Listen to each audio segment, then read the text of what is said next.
G20 정상회의 참석을 위해 독일을 방문 중인 문재인 대통령, 오늘 오후 아베 신조 일본 총리와 정상회담을 열었습니다. 앞서 한미일 정상들은 만찬 회동을 갖고 북한의 잇따른 미사일 도발에 대해 보다 강력한 제재와 압박을 가하기로 의견을 모았습니다. 네, 김용현 동국대 북한학과 교수와 조금 더 짚어보도록 하겠습니다. 안녕하십니까? 안녕하십니까? 문재인 대통령 취임 후 처음으로 한미일 정상이 한 자리에 만난 거 아니겠습니까? 주된 의제는 역시 북한 핵이었다고 봐야 되는 겁니까? 그렇습니다. 지금 말씀하신 것처럼 이번 한미일 정상회담의 가장 큰 의미는 세 사람이 같이 한번 만났다는 겁니다. 예. 그동안 이제 개별적인 차원에서 이제 한미 정상회담은 있었습니다만 일본 아베 총리와 대통령이 만나는 게 처음이었고 또 한미일 정상이 만나는 게 처음이었다. 우선 그 부분이 상당히 중요하다 이렇게 봐야 될 것 같고요. 또 하나는 의제 자체가 대체로 북핵 문제하고 북한 문제가 거의 대부분이었다. 이런 점에서 북한의 ICBM급 미사일 발사 여기에 대한 후속 조치로서의 한미일의 입장차를 조율하는 이런 과정이었다 이렇게 볼 수 있습니다. 예, 일단은 뭐 화면상으로는 분위기가 일단 좋았고요. 눈에 띄는 점은 문재인 대통령과 트럼프 대통령의 타이 색깔이 빨간색으로 좀 똑같았습니다. 앞서 한미 정상회담에서도 두 사람의 어떤 분위기는 굉장히 화기애애하지 않았습니까? 그렇습니다. 이제 푸른색 넥타이가 한미 정상회담의 그 넥타이 색깔이었다면 이번에는 이제 빨간색이었는데요. 사전에 뭐 조율하진 않았다고 하는데요. 그렇습니다. 우연의 일치라고 그래요. 이제 아베 총리의 넥타이가 되게 좀 왜소하거나 좀 어색해 보이는 이런 느낌이 들 정도로 트럼프 대통령과 문재인 대통령이 똑같은 색깔을 맸다. 이것은 결국 트럼프 대통령과 문재인 대통령이 상당 부분 앞으로 문제를 풀어가는 데 있어서 같이 진지하게 대화를 나눌 수 있다는 이런 또 뉘앙스를 주는 뭐 그런 차원에서 보면 저는 뭐 넥타이 색깔은 상당한 의미가 있는 그런 그 색깔로 우리가 이해할 수 있겠다 이렇게 말씀드립니다. 한미일 정상이 북한이 감당할 수 없는 제재와 압박 강화에 합의했다고 하는데요. 구체적으로 어떤 조치를 염두에 둔 걸까요? 지금 이제 그 부분이 뭐 상당히 논란이 될 겁니다. 왜냐하면 미국이 북한의 ICBM급 미사일 발사 이후에 나왔던 그 조처는 직접 구체적인 이야기는 아니었지만 군사적 옵션도 생각할 수 있다 이런 이야기가 나왔었는데요. 그렇지만 이번 한미일 정상회담에서 나왔던 부분은 이제 군사적인 부분은 빠진 것 같고요. 다만 이제 그 북한에 대해서 중국이 적극적으로 압박을 가해야 된다랄지 또는 북한 문제를 풀어가는 데 있어서 중국의 원유 지원 문제랄지 이런 것들을 국제사회가 중국의 지원을 좀 제어하는 그러니까 중국이 그런 원유를 주는 것에 대해서 그것을 막는 조치를 취하는 뭐 이런 이야기가 나온 거. 또 기업에 대한 중국 기업에 대한 제재 문제랄지 뭐 이런 것들이 그래서 대체로 보면은 중국에 대한 압박 그러니까 북한의 나쁜 행동에 대해서 중국이 적극적으로 그것을 그 압박하는 이런 것을 한미일이 그 강하게 중국 쪽에 요청하는 이런 차원의 그 내용들이 주를 이뤘다 이렇게 봐야 됩니다. 그 추측이 되는 구체적인 제안들 중에서 북한이 가장 아파할 만한 제재 조치는 어떤 게 있습니까? 중국이 아파할 만한 제재 조치는 뭐 역시 그 지금 중국의 기업에 대한 제재. 지난번 이제 단동은행을 지금 제재 대상에 미국이 집어넣었는데요.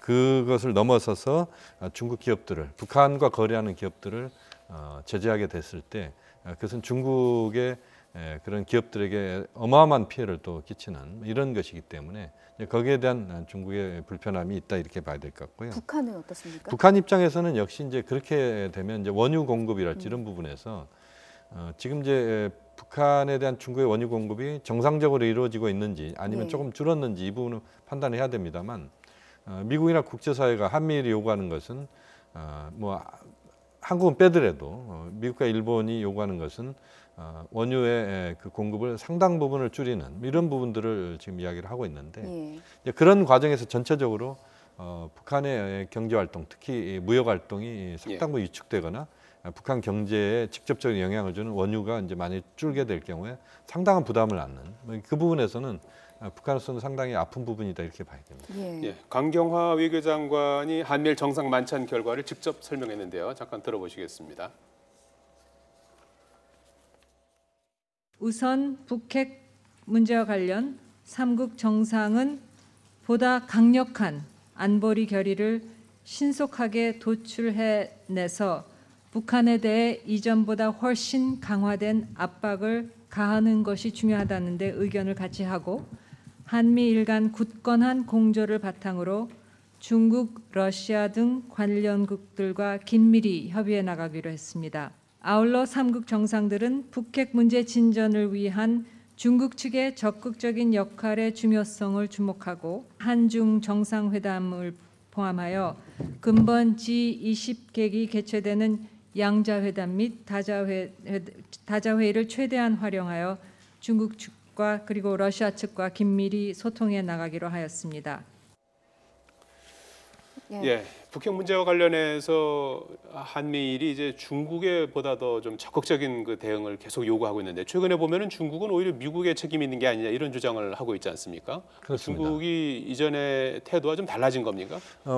완전히 태도가 달라졌다 이렇게 보기는 어렵고요. 예. 다만 이제 미국이 강하게 중국을 압박하니까 중국이 거기에 좀 반발하는 지금 형식을 띠고 있다 이렇게 봐야 될 것 같고요. 예.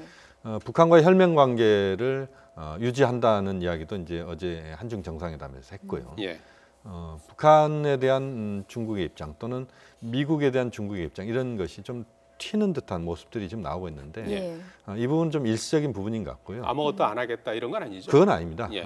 중국은 중국 나름대로의 국제사회가 요구하는 그런 제재나 이런 부분을 충실히 하는데 다만 북한의 숨통을 완벽하게 조이는 예. 그러니까 원유 공급을 중단시켜라라고 하는 미국의 압박 이것은 중국은 받아들이기 어렵다는 것이고 또 북한에 대해서 군사적인 행동을 미국은 할 수 있다는 것에 대해서도 중국 러시아가 이제 아주 쌍수를 들고 이거 반대를 지금 하는 상황이고 이런 부분을 보면은 지금 좀 우려스러운 부분은 북중러 대 한미일의 이런 좀 대결 구도가 북핵 문제를 두고 만들어지는 뭐 이런 것은 좀 우려스러운 부분입니다. 이렇게 가버리면 서로 그 각을 세우면서 해법을 찾지 못하면서 계속 쳇바퀴 돌듯이 오히려 북한의 어떤 그 활동 공간이 넓어지는 그런 결과를 낳을 수 있죠. 예. 그렇습니다. 이제 북한 입장에서는 이제 중국 러시아에 기대면서 거기에 이제 비빌 언덕이 있다 이렇게 이제 북한은 생각할 수밖에 없는 거고 우리 입장에서는 또 한미일 공조를 집중하다 보면 또 중국 러시아와의 관계에서 뭔가 문제를 풀 수 있는 게 어려워지는 이런 상황이 될 수 있는 것이죠. 예. 자, 한미일 3국 정상 만찬에 이어서 문재인 대통령과 아베 총리가 또 만나서 양자회담을 했습니다. 여기서 양국에서 가장 궁금해했던 게 한일 위안부 합의 재협상 문제가 거론이 됐을까 안 됐을까 이 부분이거든요. 그 부분은 지금 뭐라고 말씀드리기 참 어려운 부분인데요. 지난번 한중 정상회담을 우리가 놓고 보면 양 정상이 솔직한 대화를 나눴다. 그러면서 사드 문제에 대해서도 상호 간에 이견이 있는 것을 아예 처음부터 인식하고 거기에 대해서 각자의 입장을 충분히 대화를 했다. 이 부분이 있습니다. 그렇게 본다면 이번 아베 총리와의 그 한일 정상회담에서도 위안부 문제랄지 상호 간의 민감한 문제에 대해서 서로 간의 입장 차를 좀 확인하는 그리고 또 그 확인 속에서 뭔가 대화를 해야 되기 때문에 한일 정상 간의 만남도 이번 처음 아니겠습니까? 그렇기 때문에 이번 만남에서 뭔가 솔직한 자기들의 입장을 좀 터놓고 이야기해보자라고 하는 뭐 그런 쪽에 하나의 가능성이 있겠고 또 하나의 가능성은 워낙 이게 폭발력이 있고 아주 휘발성이 강한 사안이기 때문에 이것은 좀 더 놓고 미래를 중심으로 좀 논의를 해보고 이 이야기는 좀 더 그 한일 정상의 스킨십이 좀 강화된 그런 상황에서 좀 이야기를 해보자라고 하는 뭐 그런 가능성도 있는 이 두 가지 가능성을 다 이야기할 수밖에 없겠습니다. 예, 35분 동안 만났고 그렇습니다. 뭐 자주 만나자 뭐 이런 그렇습니다. 얘기를 했다고 지난번에 하는데요. 이제 한중 정상회담 때는 75분 만났습니다. 이번 한일 정상회담 35분 만났는데 통역까지 우리가 좀 고려를 해보면 실제 대화할 수 있는 시간은 한 20분도 안 됐을 가능성이 없습니다. 그 사이에 뭐 주요 현안들을 또 잠깐 뭐 얘기했을 수는 있겠네요. 그렇습니다. 그러니까 이번에 한일 정상회담에서 아주 구체적인 이야기를 아주 세밀하게 했다라고 보기엔 좀 어려울 것 같고요. 우선은 이제 두 분의 만남 그 속에서 앞으로 한일 관계를 좀 어떻게 좀 끌고 가보자라고 하는 그런 차원에서의 그런 대화가 주를 이뤘다 이렇게 봐야 될 것 같습니다. 조금 전에 G20 정상회담이 공식 개막되지 않았습니까? 이틀간의 일정으로 시작이 함부르크에서 시작이 됐는데요. 그렇습니다. 유엔 안보리에서는 북한 ICBM 규탄 성명이 러시아 반대로 채택이 무산이 됐습니다. 그렇습니다. 예, 그 이유는 뭐라고 봐야 되는 겁니까? 지금 이제 유엔에서의 그런 채택이 우리가 보통 북한이 핵실험을 하거나 또는 과거에 이제 북한 이야기하는 인공위성 발사, 우리는 이제 장거리 로켓 발사라고 했습니다만 그때는 유엔 결의안이 나왔습니다. 예. 근데 이번에는 이제 의장 성명 정도, 언론 성명 정도가 나오려고 한 건데 예. 이건 굉장히 톤 다운된 겁니다. 예. 근데 이제 이것조차도 안 나왔다는 것은 이제 러시아, 중국의 이제 반발 이런 부분들인데 러시아 입장에서는 지금 이제 이번에 그 발사된 미사일이 ICBM급이 아니고 ICBM이 아니라 중거리 미사일이다. IRBM이다. 예. 그러니까 한 뭐 사정거리 한 3,000에서 5,000km를 날아간 그런 미사일이다. 이런 이제 그 입장을 계속 펼쳤습니다. 예. 결국 이것은 이제 러시아가 미국과 일본이 주도하는 그러한 위원회에서의 그런 대북 강경 압박 정책에 대해서 브레이크를 확실히 걸겠다. 예. 이런 차원에서의 이번 그런 그 대안의 그 모습이었기 때문에 사실 이 부분에 대해서는 지금 뭐 논란이 있습니다만 실질적으로 이것이 ICBM인가에 대해서 명확한 확인은 필요한 부분이 있습니다. 예. 그렇지만 어쨌든 러시아 이런 행동은 중국, 러시아, 북한의 일련의 지금 그런 하나의 흐름, 또 중국, 러시아가 지금 북핵 문제에 대해서 공동 전선을 형성하고 있는 예. 이런 차원에서의 그 반발, 중러의 어떻게 보면 좀 조직적 반발이다 이렇게 볼 수도 있겠습니다. 유엔에서도 사실, 예. 그랬다고 하면 G20 정상회담에서도 또 공동성명에서 이런 부분들이 반영되기가 어려울 수도 있겠군요. 지금 이제 G20 회의는 원래는 이제 경제 문제가 주로 예. 다뤄지는 회의입니다. 예. 그러니까 군사적인 부분이랄지 이런 것들이 주요 다뤄지는 회의는 아니다 이렇게 봐야 예. 되는데 예. 워낙 이제 북핵 사안 자체가 크기 때문에 다뤄질 가능성이 있다고 봅니다. 또 다뤄지는 게 마땅하다고 보고요. 예. 다만 이제 그것의 결과로서의 성명들이 만약에 나올 때 아주 구체적으로 북한에 대해서 아프게 어떤 그 세세한 부분까지도 이야기가 나올 가능성은 좀 그렇게 높지는 않다고 보고요. 예. 다만 큰 틀에서 G20 회의에 참가하는 정상들이 북한 핵 문제의 지금 심각성에 대해서 우려를 표시하고 예. 또 그런 문제들을 풀어가는 데 있어서 북한에 대해서 좀 더 적극적으로 북한이 대화에 나서거나 또는 북한의 추가적 행동을 하지 않도록 하는 이런 차원에서의 언급 정도가 될 가능성이 현재로서는 높다고 봅니다. 예. 예.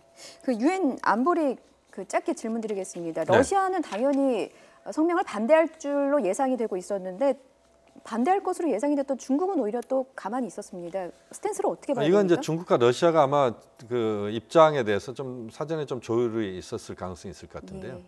중국, 러시아가 똑같이 반대하는 이런 상황이면 또 미국, 일본이 강하게 압박하는 것에 대해서 좀 너무 강하게 반발하는 듯한 모습으로 보일 수 있기 때문에 중국은 예. 좀 조용히 있고 예. 러시아가 총대를 매는 이런 예, 식이 아니었나 하는 알겠습니다. 판단입니다. 예. 예, 김영현 동국대 북한학과 교수였습니다. 또 말씀 고맙습니다. 고맙습니다.